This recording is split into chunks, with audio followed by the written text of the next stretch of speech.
create lasting impact. And today I have my special guest. He is the founder of Lylah Health, bringing science to the supplement space, reset your gut, upgrade your heart health, and many more. No other than Mr. Bilal Ahmed. Hey, wonderful intro. My name is Dr. Bilal Ahmed. I'm an interventional and structural cardiologist.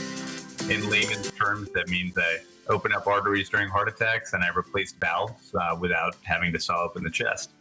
I'm also founder and chief scientific officer of Lylah Health, as mentioned. It's bringing science to the supplement space. Very aptly put. Definitely, and thank you so much for sharing your knowledge and wisdom to the world, Dr. Bilal. Thank you, thank you. Thank you. So today, let's talk about being the founder of Lylah Health, bringing science to the supplement space. So, the clinical catalyst. You're practicing in an interventional cardiologist. You see patients at their most vulnerable in the cath lab during the heart attacks. What specific moment or pattern you witnessed in the hospital made you realize that supplement company was not just a business idea but a medical necessity? It's not just one moment, to be honest. This started as research that I had started with colleagues, one of whom is actually the head of our medical advisory board, Dr. Wasik Sheikh, on the About Us page. We started this prospective study where we were looking at rectal swabs and then doing what's called 16S sequencing on that to see what kind of bacteria grew, as well as metabolomics work, looking at the chemicals that the bacteria make and what kind of impact they have on different organ systems. This started back in 2017. We were about 3 patients away, we were 3 patients away from finishing the study in terms of enrollment. We were doing these rectal swabs, and then they were getting a heart cath. And we were stratifying by patients who had clean coronary arteries or no disease versus people who had disease that needed intervention, like a stent. COVID hit, funding got redirected to more appropriate places given the pandemic, and the idea stuck with me. And then what I see in clinic day to day is validated, my subjective experience is validated by a wonderful paper out of Circulation, one of the premier cardiology journals a few years back, saying that 57% of patients who go to a cardiology clinic also take a supplement for their heart health. And then I looked at the supplement space to see if this was something that would fit there, and found that it was full of snake oil. It was full of, tiny fonts with little asterisks about, this is our data. And then you go on Google or you go on PubMed somewhere to look for the data, and you can't find it. So I thought, there is nobody bridging the gap between traditional medicine and the supplement space. There's a lot of data here. Let's bring a data evidence-based approach and be transparent. That's how we started. Very well said, Dr. Bilal. You earned your MBA before your medical degree. That's an unusual path. Did you always know you wanted to bridge business and medicine, or did the realization come from a specific frustration with how healthcare operates? That's a wonderful question. It's the latter. So I got my MBA honestly because President Obama was about to be elected, and he was talking about changing the healthcare system, which involved changing payments. I knew I wanted to be a doctor, but I didn't speak the language of business. So I thought at that time that getting an MBA would help me understand the language of business in a changing landscape for doctors. And then during training, I realized that medicine is no longer what it used to be. We are still called, to some degree, trainees at least are called house officers. What that used to mean is that we would literally stay in-house and be on call all the time. Obviously, that's not tenable for having a family, for having a daughter and a wife like I do. But we've gone too far in the other extreme. What I mean is people treat it like a 9 to 5, and that's not what medicine is. You will need to sacrifice your time your efforts, your sleep in order to take care of patients when they need it because they don't follow a 9 to 5 schedule. So I thought there must be a better way. There's got to be a better way to bring information to people. And that's where the convergence of business and science came. Hmm. Interesting. Interesting, Dr. Bilal. You co founded Lylah Health with your sister Zoya, who brings culinary expertise.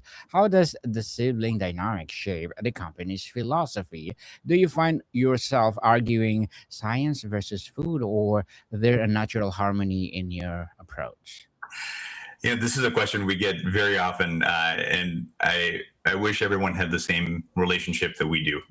We've been best friends since the first breath that she took. She's about 5 years younger than I am, and I was the eldest child, so I was excited to have a younger sister. I still remember, you know, asking my dad, "Can I not go to school today? My tummy's upset." When she was about to come into this world.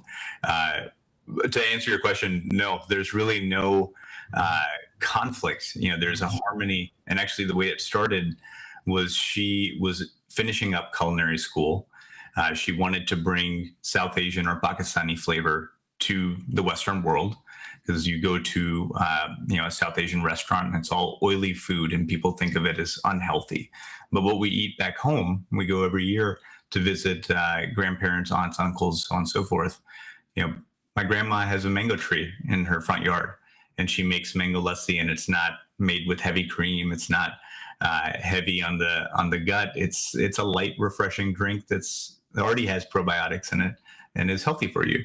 So her passion was bringing that flavor. My passion was what I've already explained, and so she came to me saying, "Hey, Bilal, I really want to try my hand at business. What do you think I should do with this?"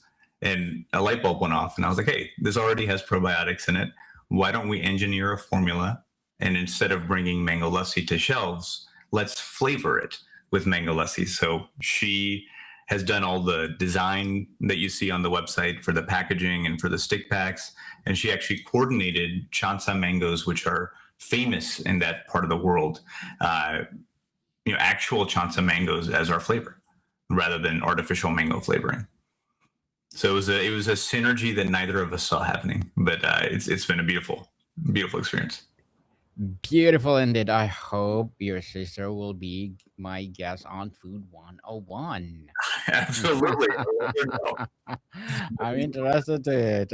My Food 101 is a number 12 best food podcast. Well, we are doing already for 6 years, and we always having that spot with my co-host, Chef Alessandro. So we are interested to be the guest of your sister, and let's talk about the podcast, the product itself. Yeah. So the company name, personally, without praying into a private family matters, can you share what the name represent and how it serve your north star when you face a difficult business or scientific decisions? Absolutely. So Lila is a word that has both Hebrew and Arabic origins. It means soul. So that was something that easily connects back to food and taste. Like soul food, for Mm. example. Another thing that I'll say without giving too much away is that it's very similar to my daughter's name, but I didn't want my daughter to look back in 20 years and say, "Hey, you named a supplement company after me." So this was a beautiful kind of middle ground. Mhm. So, Dr. Bilal, you blunt about the supplementary industry lack of regulation. As a cardiologist, what is the most dangerous or misleading supplement you regularly see patients taking, thinking it's helping their heart when it might be actually be harming them? Yeah, absolutely. So there's a number of kind of unregulated and deleterious supplements on the market. I think what's most dangerous to me are the supplements that have some data behind them, but are not replacements for any kind of pharmaceutical medication. So coenzyme Q comes to mind. There is some data behind it, but it's not a replacement for people who have actual cardiovascular disease, heart failure, having had a heart attack in the past. taking that while not taking medications that they should be on risks essentially not getting the benefit, and then hanging all your hopes on a supplement, coenzyme Q, that is doing a little bit of work, but not even close to what is needed for optimal health. Mm. So let's talk about the placebo problem. Supplements can work because of the placebo effect. People feel better because they believe they will. How do you, as a scientist, navigate the gray area where patients believe in a product creates a real measurable benefit, even the mechanism is not a biochemical? Yeah, absolutely. So I see this all the time in clinic. As I said, this is partly what spurred this idea. Patients will come to me and they'll ask, can I take this supplement? They'll bring their medications with them. And I find it wrong to just dismiss immediately, because they're looking for solutions in different places. They're coming to me for a reason, looking to supplements for a reason. If I just tell them all supplements are bad or most supplements are bad, I'm going to turn them off, and they may not listen to me or come see me next time. So what I like to do is, if I don't know the supplement, I tell them, hey, let me take a picture. I will do my research and I'll call you and I'll let you know whether you should take it or not. And then if it's not actively harmful to their health, I say, why not do both? You take your supplement, it's not going to harm you. That's my motto, is as long as it's not harming your health, take it. But you should also be on X, Y, and Z. And so far, I've been successful in being able to navigate that, with a few exceptions, obviously, as there always are. And then if there are supplements that truly do not work or are truly harmful, I'll tell them.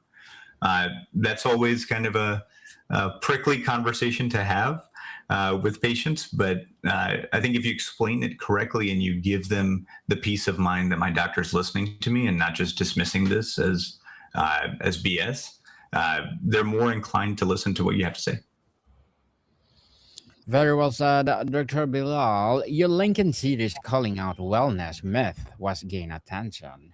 What inspired you to adopt such as a direct, even confrontational tone? Was there a particular myth you encountered that simply pushed you over the edge?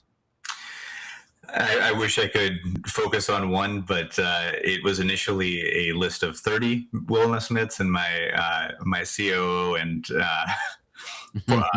partner said, "No, thank you. That's too many. So let's narrow it down to 10." Honestly, what got me was there are so many myths out there. For example, breakfast is an unmissable part of the day. You have to have breakfast. And then looking at the history behind all of these myths, that's an easy one to target because people don't know where it came from. The founder of Kellogg's cereal actually promoted this idea and paid someone to write this mantra that breakfast is the best meal of the day in something like Good Housekeeping almost a century ago, and it took off. And that was marketing and snake oil 101. That was the way for Kellogg to take off. And people think of breakfast as this energizing way to start your day, and that's not necessarily true. There's no thermal benefit, meaning no digestive benefit. And if it's not something that jibes with you, I'm not a breakfast guy. I'm not a lunch guy either, to be honest. You shouldn't be pushing yourself to eat extra calories for no reason. It can actually be harmful for your health. Certainly, yes. So the supplement industry has burned consumers for decades with false promises. How has your new brand overcome the deep seated skepticism and convinced a wary public that Lila is genuinely different? We show the data. I mean, our internal and external mantra is no bullshit ever. What that means is it's my job to educate the public. That's where all of the blog content and what you've seen on LinkedIn comes from, where I educate people and I hyperlink to the studies, basically meaning if you don't believe me, read the actual study. For the people who say that they do their own research, here's a helping hand to do your own research. With regard to the evidence behind Lylah itself, I narrowed it down to 79 randomized control trials. I put them all in a closed loop large language model in the form of an AI chatbot at the bottom right of your screen that you can see. And you can open it and ask it questions about the product. And then people, when they ask me, what about the actual primary studies? I send them a folder, a Google Drive folder with all 79 studies and say, here you go. Here's all the evidence. There's nothing for me to hide.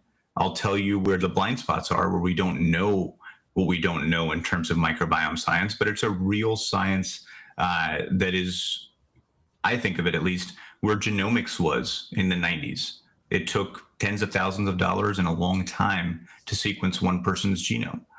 20 years later, there's companies like 23andMe that can do that for pennies on the dollar for thousands of people a day.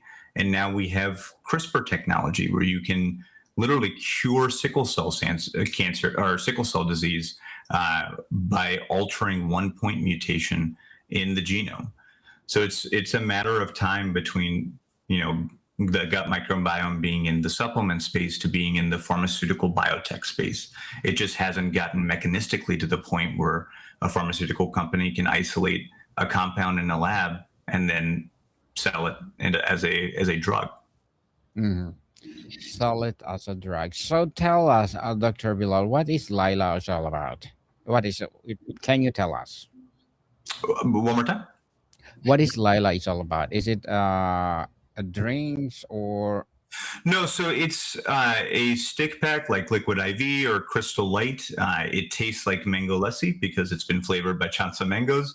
It has Mhm. prebiotics, which is essentially fiber or food for bacteria, which are probiotics, which have been specifically formulated by yours truly to do two things. One, the three probiotics that are used by 95+% of companies that are trying to solve digestive problems. Those are in there in order to treat the gut. That's where the headline at the top comes from. And then three probiotics that have been shown in 13 randomized controlled trials to reduce bad cholesterol, or LDL, which is the main factor that leads to blockage in the arteries of the heart and subsequently heart attacks. What we're tackling kind of at the lowest level is inflammation.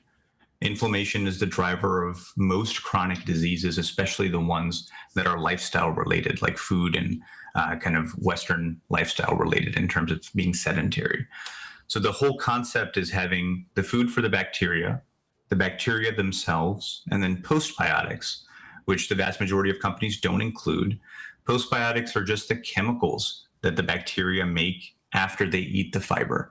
And those chemicals are what do the health action that you're looking for. And people, by and large, don't know what postbiotics are, and they're not on the market.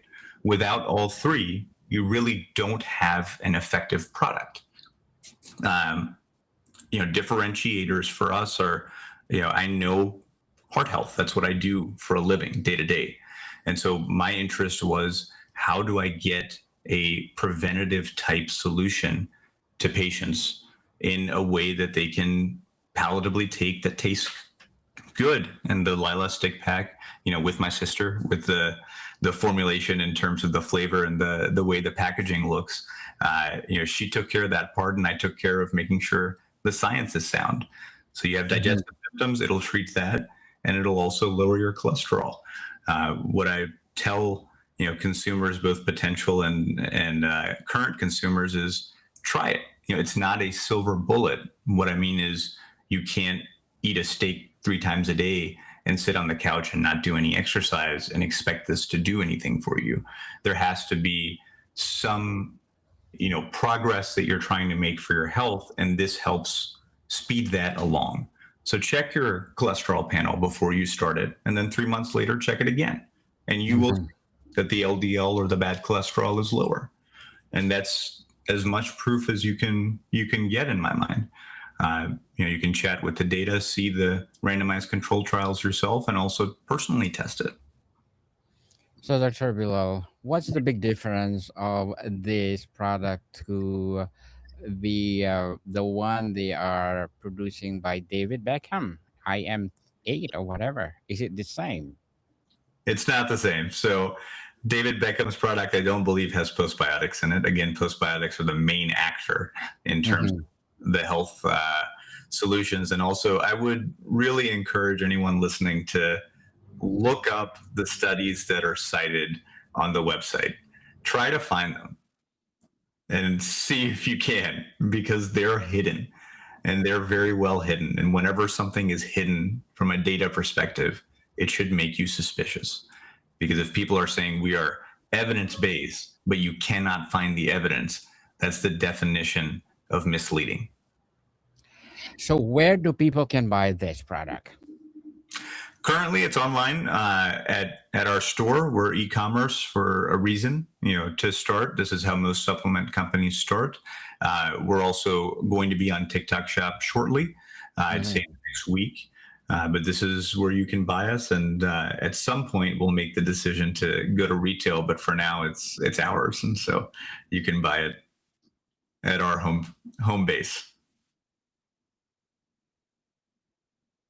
Sooner or later, you will available to retailers like Walmart, Amazon, or That is the plan. So I've already been approached about Target and Costco. But there's a business to this, right? This is entrepreneurship 101. Scaling quickly makes no sense if it cuts into your margins. So we're a new company. We actually launched publicly and moved from pre-orders to orders this Tuesday, so just 3 days ago. We don't have an economy of scale where selling to Costco at a heavily discounted rate makes financial sense. You also have to stay alive as a business. It's great that I get to, exercise my brain and use science and bring it to a different aspect. But as part of that, I also have to stay alive so people see my vision, right? If I die by selling to Target and Costco at 50% discount when I don't have the margins to do that, since I'm funding it by my day job, to me, myself, and I, that doesn't make any sense economically. And so advisors of mine who are nice enough and kind enough to give me their pain points and their failures and lessons they learned, people who are vastly more successful than I am. One example is Pete Maldonado from Chomps. He's co-founder and CEO. He's a friend now and a trusted advisor. And he was like, don't sell this in retail until roughly 18 months, until you have a runway and you have the margins. And that resonates with me. It just makes mathematical sense. Well, Mr. Bilal, to help you in the product itself, this episode is being brought to you by Lylah. Please do purchase it. Purchase it, people. And I want to taste it and test it.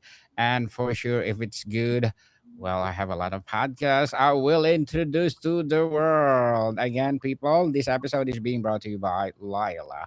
This is I Want to Help Dr. Bilal.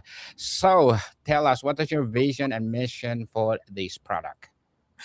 Yeah, absolutely. So the mission is very clear. It's no bullshit ever. What I mean by that, as I've explained before, is I'm going to educate or continue to educate in blog form and podcast form. This is me kind of putting my face out there as someone who's not used to self-promotion.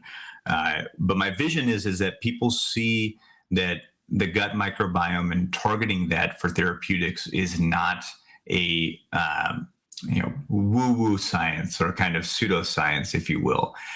To give a very clear example, I don't know if you've heard of C. diff infection. It's an infection that it's a bacteria that grows in the gut, but as you imagine, there are limited resources in the gut. What I mean by that is all the bacteria or different species are competing for what you eat, and so what's available to them as nutrition.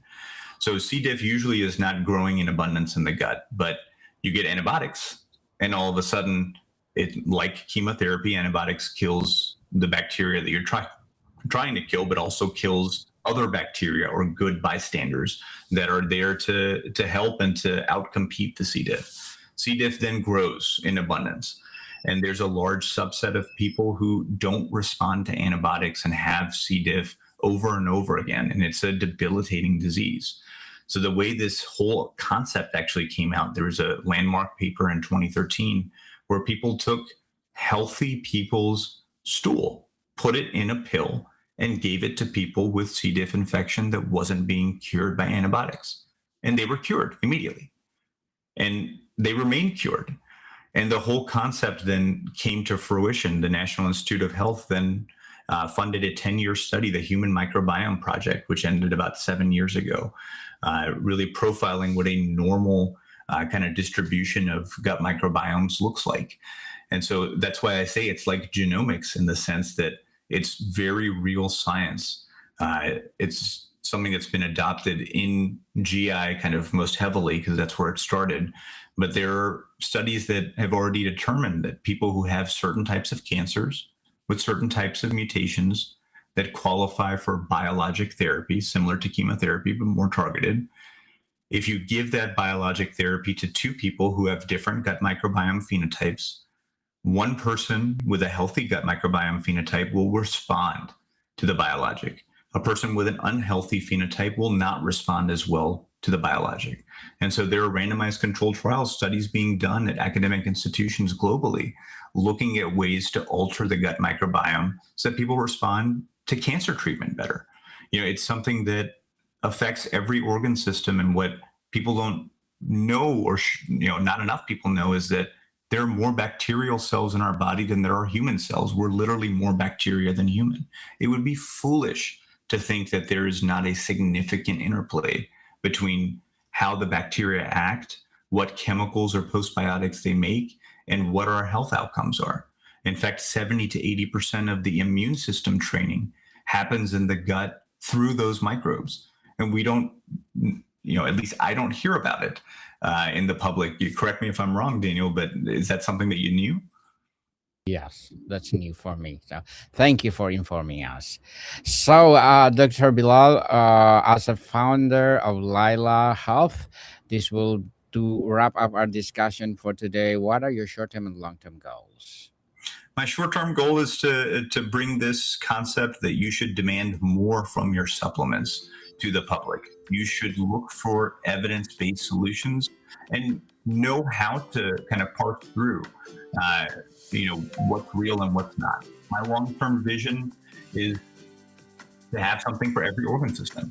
And, I'll keep the longer-term vision behind closed doors for now, but, in 3 to 5 years, you'll see. Mm-hmm. And I hope in 3 to 5 years you expand more on other products that help us to be healthier. Amen. And thank you for that breakthrough, Dr. Bilal. Keep up the good work. And here on Entrepreneurship 101, we salute you and we support you. Again, people, this episode is being brought to you by Lylah by Dr. Bilal. So can you please invite our listeners to support your product, your advocacy, or whatever projects that you're doing right now? Absolutely. Thank you, Daniel, for having me on. This was a wonderful conversation. To everyone listening, give it a try. It is evidence-based. Ask the chatbot all the questions you want and go to our blog page. It'll inform you as much as you'd like to be informed. And I've got hyperlinks to the studies. Feel free to reach out on LinkedIn or different social media platforms, and I'll answer all your questions. But this is a solution that works. Yes, people, let's support Dr. Bilal Ahmed, because if you support him, for sure, more and more Lylah will rise. So, Dr. Bilal, thank you so much for your time. Thank you, Dan. More to come, people. See you soon.